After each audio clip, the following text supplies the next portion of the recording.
Si on réfléchit à l'actualité de Yetziat Mitzrayim, lorsque l'on dit, chacun d'entre nous, le soir du Seder, dit Shechayav Adam lirot et atzmo ke'ilu hu yatsa mi Mitzrayim. À savoir que il y a une différence essentielle entre la fête de Pessah et ce que nous célébrons la fête de Pessah et ce que nous faisons tous les autres Moadim. Il s'agit à Pessah pas simplement de commémorer un événement passé, un événement historique, quelle que soit son importance, mais il s'agit de prendre conscience d'une actualité, d'une présence effective dans notre quotidien de la Yetziat Mitzrayim. La Yetziat Mitzrayim, si elle a certes eu lieu il y a des siècles, est présente parmi nous. Ke'ilu yatsa mi Mitzrayim. Nous devons prendre conscience que nous sommes aujourd'hui, à chaque instant, nous sortons d'Égypte. La vie juive, l'expérience juive, c'est une longue sortie d'Égypte qui se répète à chaque instant. Sortie d'Égypte alors qu'il n'y a plus d'Égypte, il n'y a plus de pharaon, et pourtant il reste une possibilité d'une pressante actualité d'une sortie d'Égypte. De quelle Égypte parle-t-on? Bien sûr, ce n'est pas de l'Égypte qui est la voisine d'Israël, ce n'est pas de celle-là dont on parle, c'est d'autres choses. Alors de quoi s'agit-il? Lorsque l'on dit dans la Haggadah, si ce n'était qu'Akadosh Baruch Hu nous avait délivré nos ancêtres de Mitzrayim, Hare anu ou vanenu ou bne vanenu meshubadim ainu les pharaons be Mitzrayim. Nous aurions été nous, donc on parle de nous présents, et on ne se suffit pas simplement de parler de nous, mais nous pouvons anticiper sur un avenir. Nos enfants, nos petits-enfants. Nous serions et nous serons encore meshubadim les pharaons be Mitzrayim. Encore esclaves aux pharaons de Mitzrayim. Étrange proposition. Depuis des siècles, Mitzrayim n'est plus ce qu'elle était. On a du mal à concevoir que si ce n'était la Yetziat Mitzrayim, alors quoi, l'empire des pharaons existerait toujours? Ça signifie quoi? Que réellement, on est en train de poser une situation historique. Si ce n'était la sortie d'Égypte, il y aurait eu encore le pharaon de Mitzrayim? Alors que le monde entier a subi tellement de bouleversements, Paro aurait été là, Mitzrayim aurait été là, et les Juifs auraient continué à être esclaves dans l'Égypte pharaonique. Je ne sais pas si c'est comme ça que ça doit s'entendre. Peut-être qu'il faut entendre ça à un second niveau plus important encore. Alors pour cela, je voudrais rappeler un enseignement essentiel quant à la nature de Yetziat Mitzrayim. Et cet enseignement, il est puisé dans la distinction de deux dimensions essentielles de la Yetziat Mitzrayim. On la trouve dans deux termes que l'on emploie toujours lorsque l'on parle de la sortie d'Égypte. Par exemple, Al Geulatenu Val Pedut Nafshenu. Dans la bracha qui clôt le récit de la Haggadah, on remercie Akadosh Baruch Hu pour deux choses. Al Geulatenu, sur la Geoula dont on a bénéficié, Val Pedut Nafshenu, le Pidyon, qu'on a traduit de façon très approximative par rachat, le rachat de nos âmes. Pedut et Geulatenu. Ou bien, cette même expression est employée lorsque l'on dit Mi Mitzrayim Gealtanu ou Mi Bet Avadim Peditanu. Donc deux choses. À nouveau, la Geoula d'un côté et le Pidyon de l'autre. Mi Mitzrayim Gealtanu, tu nous as permis d'être Geoula, la Geoula, d'être sauvés d'Égypte. Ça, c'est une chose. Mi Bet Avadim Peditanu, il y a eu un Pidyon qui a trait au Bet Avadim. Donc il y a deux choses dans la Yetziat Mitzrayim. Il y a la Geoula d'un côté, mais il y a aussi le Pidyon, Peditanu. Ce qui est intéressant, c'est que la Geoula, elle a rapport avec Mitzrayim, sans définir ce qu'est précisément Mitzrayim. Mitzrayim, en tant que puissance, c'est la puissance. Par contre, lorsqu'on parle de Pidyon, on ne parle pas ou mi Mitzrayim Peditanu. On dit mi Bet Avadim Peditanu.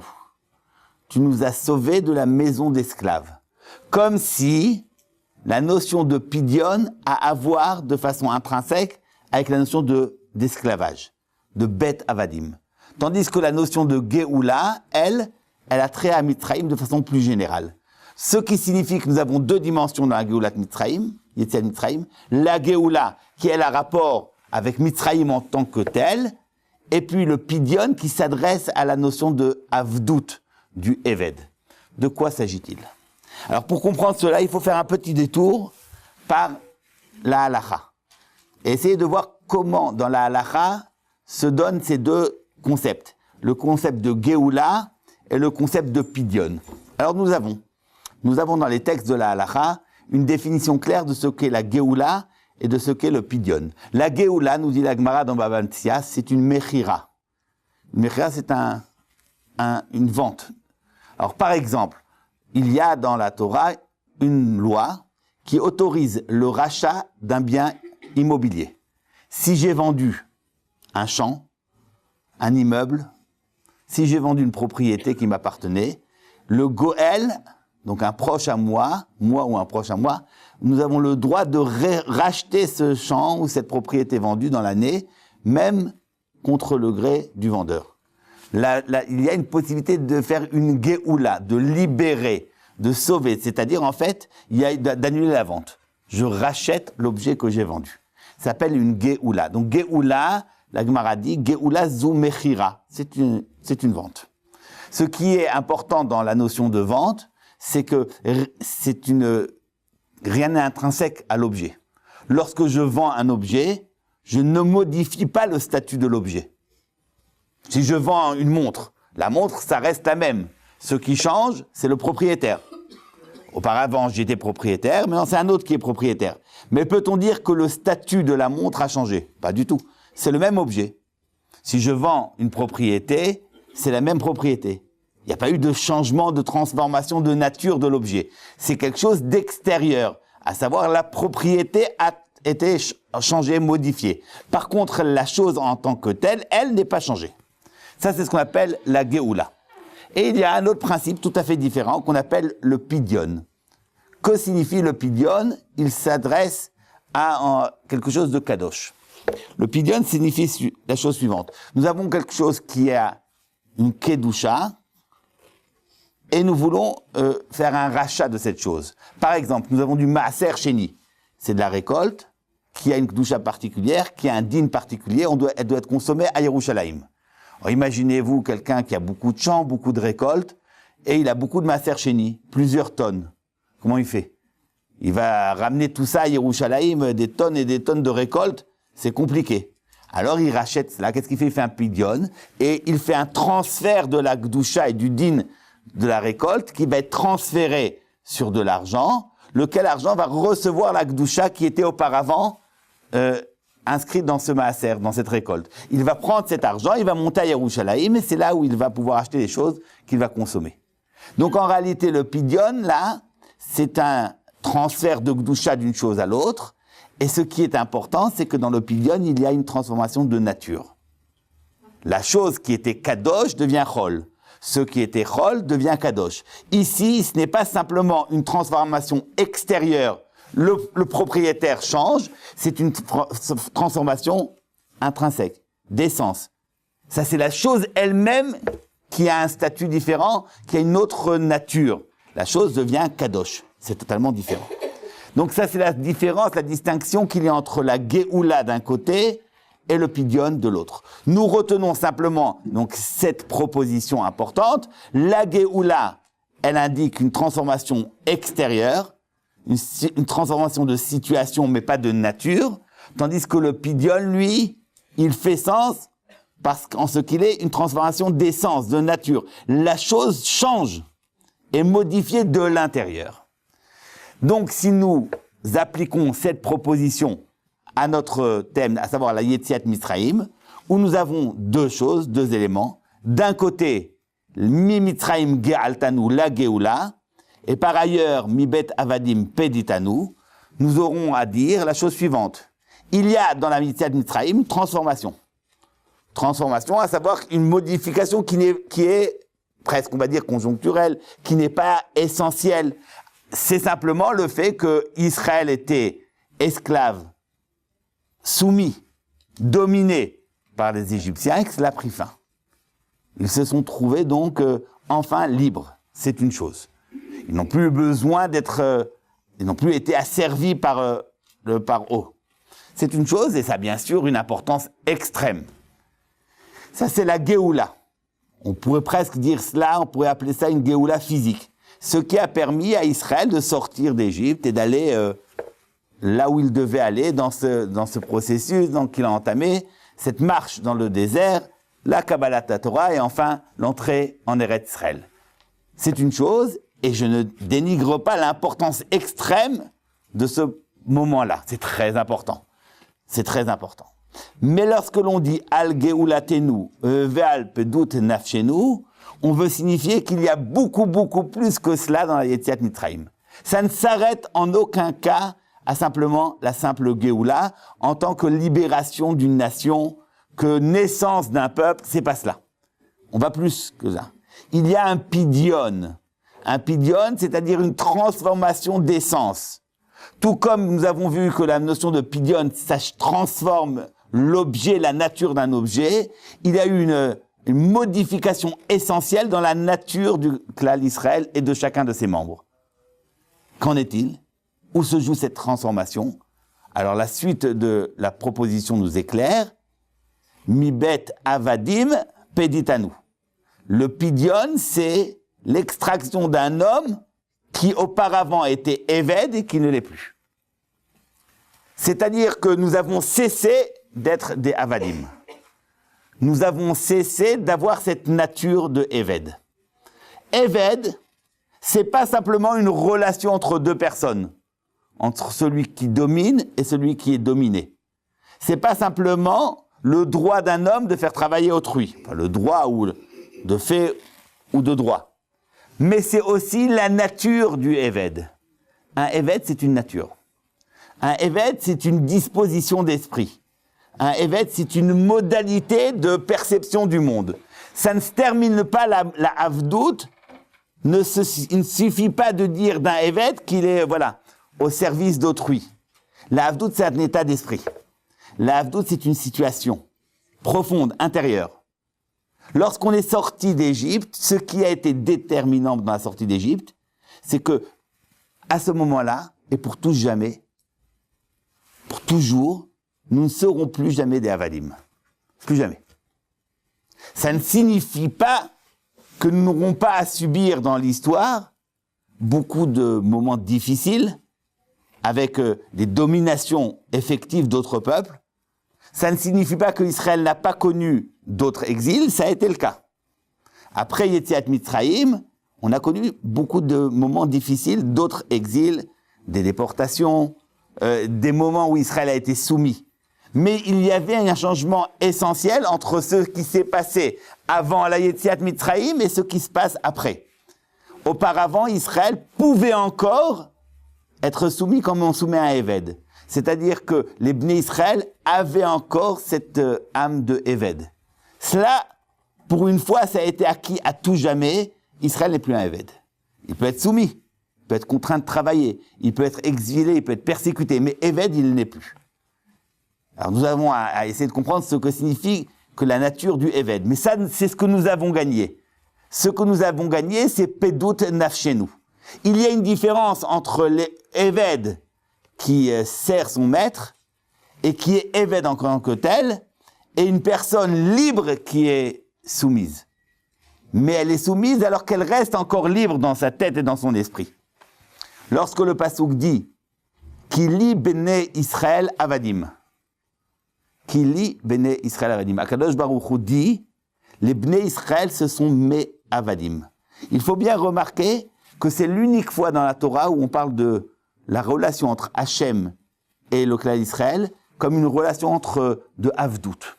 En général, le thème récurrent, lorsque Akadosh Baruch Hu s'adresse au clan d'Israël, comment est-ce qu'on décrit la relation entre Hachem et le clan d'Israël?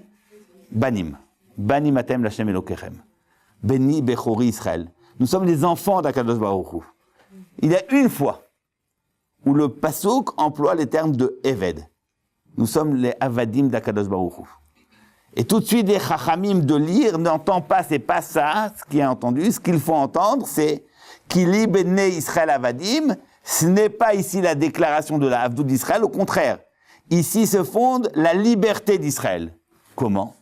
Parce que dire que nous sommes les Avadim de Akadosh Baruch Hu, c'est exclure la possibilité que nous soyons des Avadim d'êtres humains. Quiconque est Eved d'Hachem ne saurait être le Eved d'un autre homme. Ce que les Chachamim disent ainsi, qui li Bnei Israël Avadim, les Bnei Israël sont mes Avadim, velo Avadim les Avadai, mais pas les Avadim d'autres hommes. Donc en réalité, lorsque nous parlons de Avodat Hashem, ce rapport que nous avons de soumission à Akadosh Baruch Hu, il faut entendre que à travers ce rapport-là, se dit l'essentiel de la Yetziat Mitzrayim, à savoir, nous ne serons plus jamais esclaves. Ce qui ne signifie pas que pendant l'histoire d'Israël, nous n'avons pas été exilés et persécutés. Mais il y a quand même une différence. Alors, que signifie avoir une âme d'esclave? Que signifie avoir une âme d'esclave? Avoir une âme d'esclave, c'est ne pas être capable d'être heurté par la persécution, ne pas pouvoir prendre de recul, ne plus être même capable de ressentir la violence que l'on subit. Accepter, mais de façon totalement passive, le fait que l'on soit maltraité, le fait que l'on soit dominé. Ne plus avoir même d'espoir et d'espérance. Cela va tellement loin que les Chachamim se posent la question. C'est qu'il y a un principe de la halakha très important qui s'appelle zchut, quelque chose de bénéfique. Est-il ou pas bénéfique pour un Eved d'être libéré? Est-ce qu'un Eved désire être libéré? C'est important parce que c'est une question ilchatique très importante. Pourquoi? Parce que vous savez que pour libérer un Eved, il faut lui donner un shtar shichur. Il faut lui donner un get dans lequel il y a marqué « retrouve ta liberté ». Pour que ce get shichur puisse fonctionner, il faut qu'il soit donné en main propre au Eved. En main propre, lui ou l'un de ses émissaires, ce qu'on appelle un shaliach. Il peut nommer quelqu'un qui soit son fondé de pouvoir, qui soit son émissaire, qui aille prendre le get à sa place. Qu'en est-il s'il n'a pas nommé quelqu'un? Peut-on, nous, nommer quelqu'un en lieu et place du Eved pour lui dire, regarde, tu vas recevoir ce get pour le bénéfice de tel Eved? Ça dépend. Si c'est quelque chose de positif pour le Eved, on peut nous nommer quelqu'un qui soit...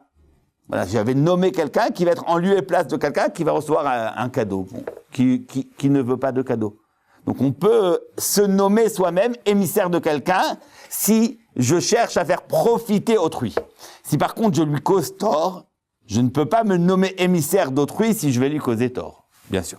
Donc je ne peux pas, par exemple, me nommer chaliard de X pour vendre un bien à lui. Ah non, c'est à lui de décider s'il veut se défaire d'un bien. Par contre, si c'est pour recevoir quelque chose, bon, ça c'est sûr, je peux me mettre à sa place. La question suivante, est-ce que l'on peut se nommer soi-même chaliard d'un Eved? Est-ce que c'est bénéfique pour le Eved que d'être libéré? Alors, il y a une opinion de la Gemara, c'est celle que nous aurons dit. Oui, bien sûr. Auparavant, il était asservi, il devait travailler. Maintenant, il est libre. Qui ne cherche pas la liberté? Autre opinion de la Gemara, pas du tout. Certes, il y a quelque chose de bénéfique à ne plus travailler, à ne plus être soumis. Mais il y a une difficulté à être maître de soi-même.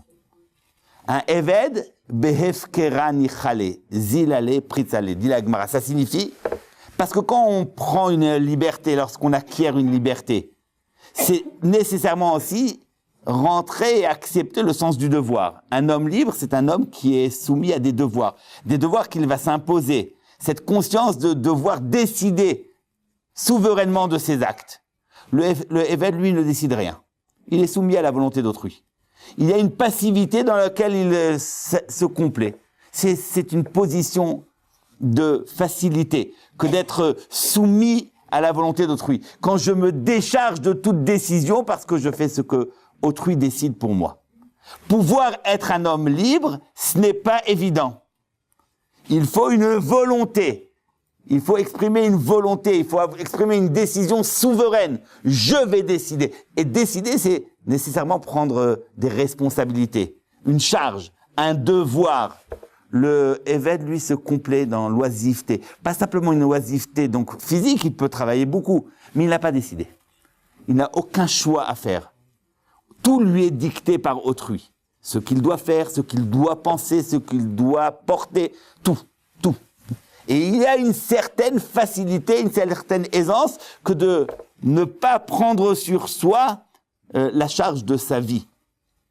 Et ça, c'est tellement inscrit dans l'âme du Eved qu'il n'est pas capable, étant Eved, de mesurer le bonheur que d'être un homme libre. Donc il refuse. Oui. Un exemple serait un Eved de Kochavim.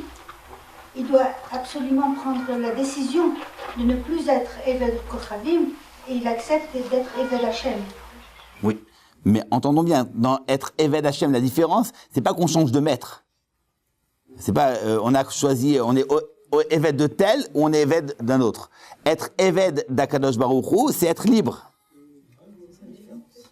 C'est pas qu'on reste Eved, mais on change de maître. Lorsque les Bnei Israël sont passés de l'état d'esclavage de Paro à Eved Hashem, ils n'ont pas simplement et uniquement changé de maître. Avant, ils avaient le pharaon, qui était un être méchant, et là, bon, Baruch Hashem, c'est Akadosh Baruch Hu. C'est pas cela. Mais on accepte la Torah. Bien sûr. Accepter la Torah, c'est accepter la liberté. Ben, c'est une forme de servitude. C'est une forme de liberté. C'est pas de servitude. C'est même pas une forme de liberté, c'est la liberté. La liberté ne signifie pas que l'on fait ce que l'on veut. Être libre, c'est pas de faire ce qu'on veut. Être libre, c'est d'avoir une charge. Être libre, c'est d'être capable de décider souverainement de ce que l'on doit faire. C'est d'être capable de prendre en charge sa vie. C'est d'être capable de se mesurer à une injonction. C'est capable de faire tout cela. Mais c'est pas que les Bnei Israël ont changé. Ça serait trop peu que de dire, voilà, on était esclave de A et on devient esclave de B, même si B est plus grand que A. C'est pas suffisant. C'est pour ça que les Chachamim, lorsqu'ils voient l'unique fois dans le texte où on parle de la relation entre le Klal Israël et Akadosh Baruch Hu comme une relation de Avdout, il dit, attention, entends bien que dans la Avdout que tu as vis-à-vis d'Akadosh Baruch Hu, s'inscrit ta liberté. Avoir une âme d'esclave, c'est précisément ne pas être capable de décider quoi que ce soit. Ils sont dans le désert et qu'ils disent, est-ce qu'il n'y avait pas suffisamment de tombes? Oui. C'est parce qu'ils regrettent la Vodazara qu'ils faisaient. Pourquoi vous dites ça? C'est parce qu'ils ont... Non. Mais pourquoi dire... Le texte, ça explique tout simplement. Ils ont peur, ils vont mourir. Ils ont faim, il y a tous les problèmes qui se sont révélés au cours de Pourquoi? C'est pas de nécessité directement de dire une chose pareille. Donc, c'est pas une sorte d'esclavage. non, c'est vrai, non. Il y avait, et ben c'était ça. Ce qu'il y avait de terrible, c'est qu'on a essayé de briser l'esprit plus que le corps, c'est évident. Et je ne dis pas que chaque juif aujourd'hui est libre. Ah, je ne dis pas cela. Je ne dis pas. Je dis que chacun de nous a la capacité d'être libre. C'est le don qui nous a été donné. Est-ce qu'on le réalise ou pas? Est-ce que nous sommes réellement des hommes libres? Ça, c'est un choix que nous devons faire. Alors, je vais tout de suite enchaîner sur un problème important pour essayer de préciser cela. Donc, ce qui est essentiel dans la Yetziat Mitzrayim, lorsque nous disons, si ce n'était la Yetziat Mitzrayim, nous aurions été encore aujourd'hui, nous tous, et pas simplement nous, mais nous pouvons prévoir l'avenir, nos enfants, nos petits-enfants, encore esclaves de Paro à Mitzrayim. Il ne s'agit pas de l'esclavage physique, il s'agit plus d'avoir cette âme d'esclave. Et là, nous avons réussi à recevoir, c'est ce don que nous avons bénéficié à travers la Yetziat Mitzrayim, cette capacité de ne plus être esclave. Alors, comment ça s'inscrit? Tout simplement de la façon suivante. Tout le monde remarque, et tout le monde, je suppose, a remarqué, qu'il y a dans la Haggadah de Pessah un grand absent. Quel est le grand absent de la Haggadah de Pessah? Moshe Rabbeinu. Rien. Son nom n'est pas présent. Et c'est a priori vraiment scandaleux. C'est lui qui nous a été l'artisan, certes envoyé par Akadosh Baruch Hu, mais c'est Hachem qui lui a bien dit, voilà, Il lui a donné la charge, la mission de libérer le clan d'Israël.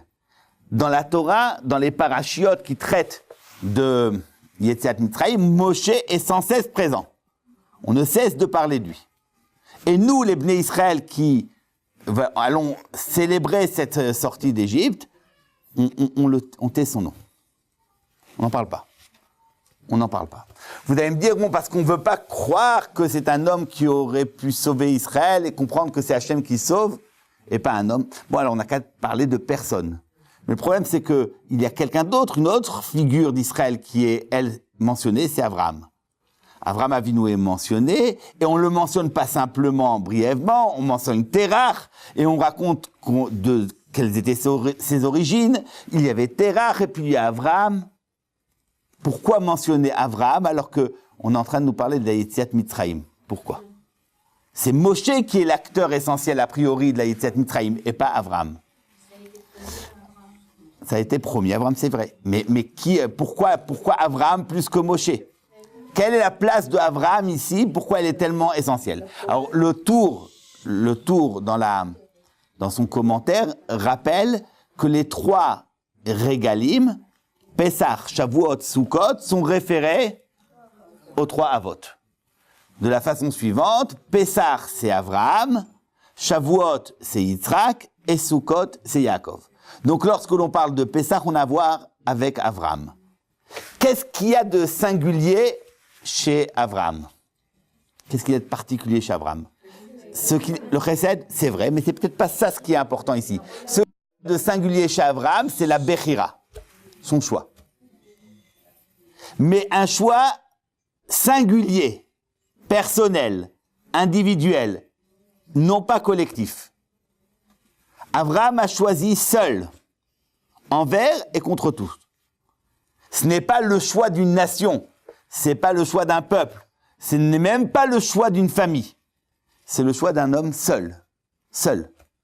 Et il est capable d'être seul envers et contre tout. Seul. Est-ce qu'il va s'inscrire dans le consensus? Pas du tout. Pas du tout.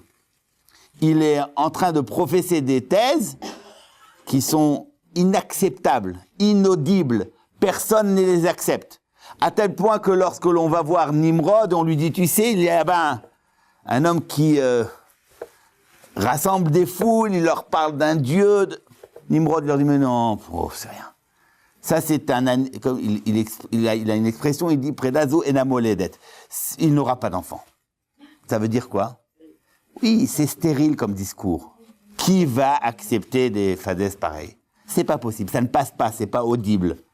C'est pas audible. C'est un peu comme si vous parlez aujourd'hui, vous parlez du nom de Dieu. Dieu. C'est pas qu'on va dire oui, non, comme à l'époque. Il y avait une époque où ça crée peut-être un antagonisme, il y avait peut-être des discussions, il y a la présence de Dieu, il n'y en a pas. Aujourd'hui, vous parlez à quelqu'un de moderne, d'éclairé de Dieu, il vous dit, mais de quoi tu parles? De quoi tu parles? Mais enfin, qu'est-ce qui t'arrive? De quoi tu parles? Mais de quoi tu parles? Il ne comprend même pas de quoi tu parles. Le Maharal dit, c'est ça le sens du mot, Be'acharit hayamim ha'emet ne'ederet. À la fin des temps, notre période, la vérité ne'ederet. Elle est absente, elle est néantisée. Le Maharal d'expliquer, c'est pas que le mensonge triomphe. Lorsque le mensonge triomphe, c'est qu'il y a une lutte entre la vérité et le mensonge mensonge triomphe. Dire que la vérité est absente, elle est néantisée, ça veut dire qu'elle n'a plus de sens. C'est que vous parlez des choses authentiques à quelqu'un, il vous regarde comme si vous tombez de Mars. Il ne sait même pas de quoi vous parlez. C'est pas audible, c'est pas crédible, ce n'est rien. Ce n'est rien. C'est ça la situation dans laquelle nous vivons. Et cette situation dans laquelle nous vivons, parce qu'on n'est pas simplement, il n'y a pas que Baïd Vagan, hein. Le monde, c'est pas que Baïd Vagan. C'est un peu plus vaste. Et le clan d'Israël, c'est pas que nous. C'est très vaste. Et allez voir ce qui se passe dans le clan d'Israël aujourd'hui, et allez parler du nom de Dieu à nos frères Yehudim, qui sont autant juifs que nous, et pour lesquels le nom de Dieu ne signifie plus rien. Rien. N'est pas audible, ils n'entendent rien. Ben ça, c'est la situation d'Abraham Avinu, qui lui aussi a commencé seul, envers et contre tous. À tel point que Nimrod dit, mais ça c'est rien, bon, on n'a pas, rien, c'est rien. Mais Abraham Avinu, son message était tellement authentique qu'il a eu Et un nefesh asher asu becharan, il en a fait des talmidim, beaucoup de talmidim. Mais ce n'était pas prévisible. Au contraire, Nimrod, lui, ne s'inquiète pas. Normalement, rien ne devrait se passer. La force de Abraham, c'est d'avoir choisi seul. Ce choix, il a été personnel. Rien ne prédisposait Abraham à choisir cela. Au contraire, alors la Haggadah nous parle d'Abraham. Il a grandi chez Terach. Donc il était prédisposé au contraire à suivre les traces de son père. Terach, c'était pas un idolâtre stupide, pas du tout. Donc il avait tout pour entendre ce qui se disait dans le monde, la manière de percevoir le monde, la vision du monde qui était celle que tout le monde entendait, le consensus. Abraham seul fait un choix, et un choix très fort. Cette Bechira de Abraham, c'est ce qui lui a permis d'être ce qu'il est. Ce que l'on veut signifier, c'est que précisément avoir une âme de Éved, c'est ne pas être capable de faire un choix. C'est ne pas être capable de faire un choix. On peut être Éved aujourd'hui alors que l'esclavage est aboli depuis bien longtemps. On peut être Éved alors que l'on peut être président, premier ministre, chef d'état-major, avoir toutes les prérogatives et tous les droits et être Éved. Je suis Éved de qui ? Je suis Éved, c'est-à-dire j'ai une âme d'esclave qui m'empêche de me poser fermement et d'entendre ce que je dois être et ce que je suis. Je cherche le consensus. Je cherche à faire comme tout le monde. Je cherche ce que l'on appelle aujourd'hui le prêt-à-penser, comme il y a le prêt-à-porter. Je cherche à être avec la masse. Je suis influençable à l'extrême. Je n'ai pas cette force de pouvoir être comme Abraham, qui est Abraham à Ivry. Que signifie Abraham à Ivry ? Abraham l'hébreu. Alors, Ivry, c'est deux choses, hein. Hébreu, Abraham et l'hébreu, et nous sommes les Ivriim parce que nous avons traversé la mer. Et Abraham est Ivri. Abraham est Ivri, les Chachamim disent, parce qu'il est seul. Kol ha'olam me'ever echad, ve'u me'ever acher. Le monde entier se tient d'un côté, et lui se tient de l'autre. Cette possibilité d'être seul, de tenir fermement sa position envers et contre tout. D'entendre ce qu'est ma vocation et ma mission, même si cela m'en coûte. D'avoir cette force de caractère, de pouvoir choisir la vérité, même si la vérité est contraignante. Ça, c'est la force d'Abraham. Pour pouvoir s'inscrire dans la Yetziat Mitzrayim, il n'en faut pas moins que d'être les enfants d'Abraham. C'est pour cela que c'est Abraham qui est cité. C'est lui l'acteur de la Yetziat Mitzrayim, même s'il n'était plus présent. Pourquoi ? Parce que chacun des Bnei Israël qui est sorti d'Égypte a été Abraham en potentiel. Et il a réalisé cela. Et pour ça, je voudrais simplement rappeler un fait historique que tout le monde connaît, mais je ne sais pas si on fait assez attention à cela. Pour nous, Yetziat Mitzrayim, c'est quelque chose de fantastique, la libération du clan d'Israël. C'est vrai. Mais est-ce que l'on connaît la tragédie de la Yetziat Mitzrayim ? Est-ce que l'on connaît le prix que l'on a payé pour cela ? Est-ce que vous savez ? Vachamushim alou bnei Israël mi Mitzrayim. Vachamushim, littéralement, ça signifie ils ont été armés. Le Chachamim disent 1/5. 4/5, 80% du clan d'Israël a refusé de sortir d'Égypte. A refusé. Refusé. Et ils ont péri en Mitzrayim. Alors le Chafetz Chaim faisait le compte, à partir du fait qu'il y avait 600 000 hommes au Mahamad Har Sinaï, c'est 600 000 hommes de 20 à 60 ans, donc il faut y ajouter les enfants et les adolescents, il faut ajouter les seniors, il faut ajouter les femmes, ça fait... et tout cela, c'est 20%. Donc imaginez les 4/5, le nombre impressionnant. Impressionnant. Ça ne se compte pas en dizaines de milliers, ni même en centaines de milliers, c'est beaucoup plus. C'est énorme. Énorme. Tout cela effacé. Pourquoi ? Akadosh Baruch Hu n'était pas capable, Kivyachol, de faire sortir tout le monde. Akadosh Baruch Hu nous a sauvés d'Égypte. Il ne nous a pas sortis d'Égypte. La sortie d'Égypte, c'est nous qui sortons. Il nous permet, il nous ouvre les portes. Puis c'est à nous de décider si nous voulons sortir ou pas. On peut ouvrir les portes très larges et on décide d'y rester. On peut, dans la vie, avoir des portes qui s'ouvrent et on ne veut pas s'y engouffrer. On peut être comme cet auteur qui a raconté qu'il y avait un homme qui fait tout un chemin, et puis il arrive devant une porte. Et devant cette porte, il y a un gardien qui est extrêmement sévère, il lui fait peur. Et il attend, il a peur. Et puis il attend, et puis sa vie qui se passe devant cette porte. Et alors qu'il va mourir, il demande à ce gardien, mais dis-moi, qu'en est-il de cette porte? Il lui dit, mais cette porte était faite pour toi. Que pour toi, j'étais là pour la garder.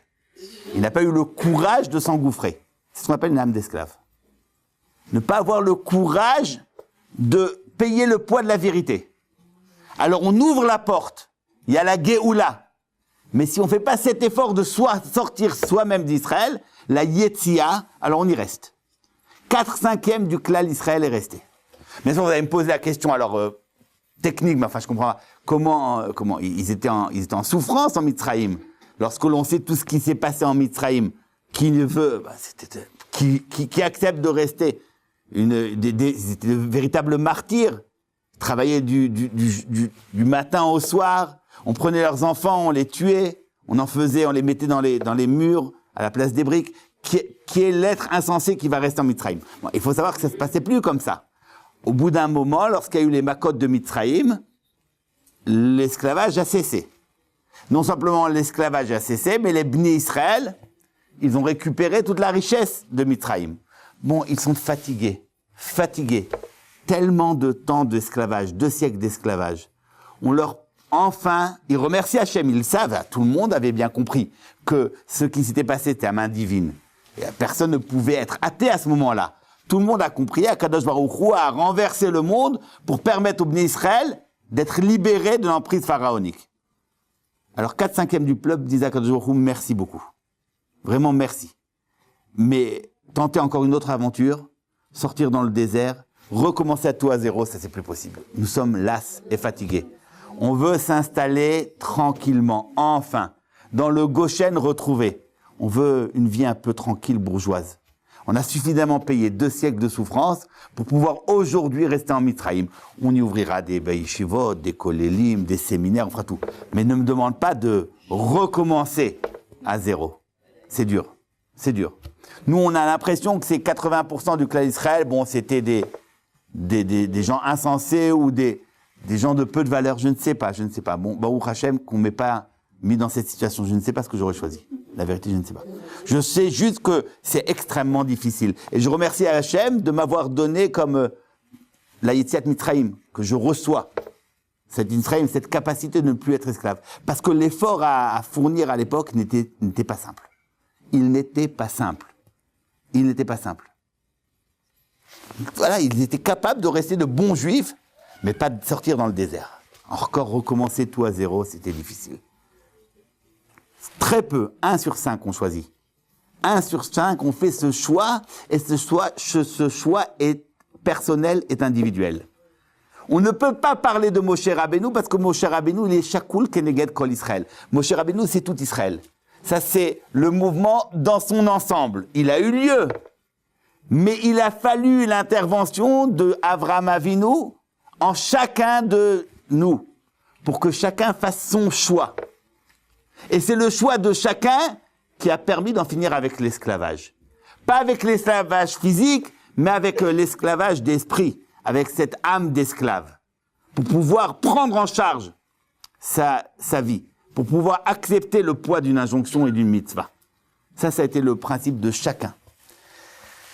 Donc Pessah, si on veut résumer ce que nous avons étudié, Pessah en tant que fête de Pidyon Nafshenu, en tant que moment où nous cessons d'être esclaves, où nous n'acceptons plus le dictat du consensus, nous n'acceptons pas de penser comme tout le monde pense, nous n'acceptons pas d'être modelés par la mode, toutes les modes qui puissent exister, nous voulons affirmer notre identité. Pessah, c'est le moment de la Bechira, du choix. Et c'est un choix que nous devons faire de façon fière, autonome, décisif. Alors bien sûr, quiconque a vécu une fois la tchouva sait qu'il a eu le bonheur de choisir. Mais la Bechira n'est pas réservée au Baal Tchouva. Et même le Baal Tchouva choisit une fois. une fois qu'il s'est engagé dans une vie, choisit-on, combien de fois choisit-on? On est capable, et c'est là ce qui est important, il faut être capable de choisir. Je vais vous donner une formule toute simple, c'est peut-être un peu étrange. Prenons quelqu'un qui a grandi, qui est né dans une famille de Torah, et qui pour lui, le Shabbat, c'est une évidence. Il le fait. Prenons même un Baal Tshuva qui, depuis 15 ans, 20 ans, fait le Shabbat. Bon, il se trouve un vendredi, 2 heures avant Shabbat. Est-ce qu'il se pose la question, est-ce que je vais prendre ma voiture dans 2 heures ou pas? Non. Bah non, c'est une évidence. Et pour l'un et pour l'autre. Bon. Il passe son Shabbat. Ce qu'il faut, et c'est ça l'enseignement de Pessah, il faut être capable de choisir de faire Shabbat. Comment peut-on choisir alors que le choix n'existe pas? Non. On peut repenser. Je vais rentrer dans ce Shabbat, je ne vais pas le faire de façon autonome, je vais le faire parce que je choisis. Il faut réitérer à chaque fois les choix essentiels, même si nous avons la chance et le bonheur d'avoir déjà des acquis. Mais c'est pas parce que nous avons acquis certains niveaux dans notre vie religieuse que ça nous empêchera de faire des choix. On choisira ce qui a déjà été choisi, certes, mais on peut le faire avec un choix. Lorsque l'on choisit de faire le Shabbat, même si je sais que je n'ai pas l'envie ou la possibilité de ne pas le faire, mais quand je le choisis, ça devient une bechira. Une bechira. Être Yotze Mimitzraïm, c'est quoi être sorti d'Égypte? C'est être capable de cette bechira. Et cette bechira doit être réitérée à chaque instant de notre vie. Faire des choix. Faire des choix. Nissan, c'est le début de l'année. Rosh Hashanah aussi, c'est le début de l'année. Rosh Hashanah, c'est le début de l'année, et dans le Rosh Hashanah de Tishri, on fait le compte des actes que nous avons faits. À Pessah, nous faisons le compte de nos choix. Quels sont mes choix? Quels sont mes choix dans ma vie? Les choix essentiels et les choix secondaires, qui n'ont rien de secondaire en fait. Choisir pour tout ce que je fais. Exprimer que ce que je le fais par une bechira qui m'est propre. C'est la situation aujourd'hui. Aujourd'hui, nous vivons dans une situation où être kashour avec la Torah, ce n'est plus uniquement quelque chose de collectif. Il n'y a pas longtemps encore, il y avait une communauté juive, orthodoxe, et il suffisait de s'apparenter à cette communauté pour que 80% du chemin soit fait. On était habillé comme un religieux, on fréquentait les endroits religieux, voilà. On avait fait à peu près tout. L'adhésion à une communauté, à une keïla, elle porte en elle déjà presque la totalité de l'adhésion à un mode de vie. Aujourd'hui, on peut être habillé comme un religieux et avoir la tête ailleurs. Aujourd'hui, on a toute la rue qui s'inscrit à l'intérieur du monde religieux. Tout simplement avec la technologie et avec encore 1000 autres choses. Il suffit d'un rien pour qu'à l'intérieur de la keïla, des gens qui sont charedim, les Dvar Hashem, on puisse s'ouvrir et s'inscrire dans un monde totalement différent. C'est le danger, mais ça nous donne l'opportunité d'un choix. On peut choisir. On peut et on doit choisir à chaque instant de notre vie, de choisir d'être mechoubar, attaché fermement à ce qu'est la Torah. Parce que l'adhésion collective, l'adhésion sociale ne suffit plus. Parce qu'aujourd'hui, le choix se fait à l'échelle individuelle, chacun chez soi. Qu'est-ce qu'il va entendre, qu'est-ce qu'il va voir, qu'est-ce qu'il va penser. Donc ce choix-là, il est individuel. C'est la présence de Avraham Avinu. Avraham Avinu qui est le premier des Avot, mais qui termine la bracha de Magen Avot. Et la Gemara dit, Becha Chotmim. Nous terminons avec Avraham Avinu. Les Chassidim lisent Becha Chotmim, ça veut dire que l'histoire se terminera avec Avraham Avinu. L'histoire que nous sommes en train de terminer, nous sommes dans la dernière période de l'histoire juive, elle se termine avec Avraham. Comment elle se termine avec Avraham? Parce que maintenant, la question qui est d'actualité, c'est celle du choix. Sommes-nous capables de choisir? Sommes-nous capables d'une véritable bechira? Pour autant que nous sommes des bocher, pour autant que nous choisissons, que pour autant que nous n'acceptons pas le dictat du consensus, pour autant que nous voulons prendre en charge notre vie et décider souverainement de ce que nous allons inscrire dans notre vie, alors nous sommes les enfants d'Abraham et nous sommes véritablement des Yotzei Mitzrayim.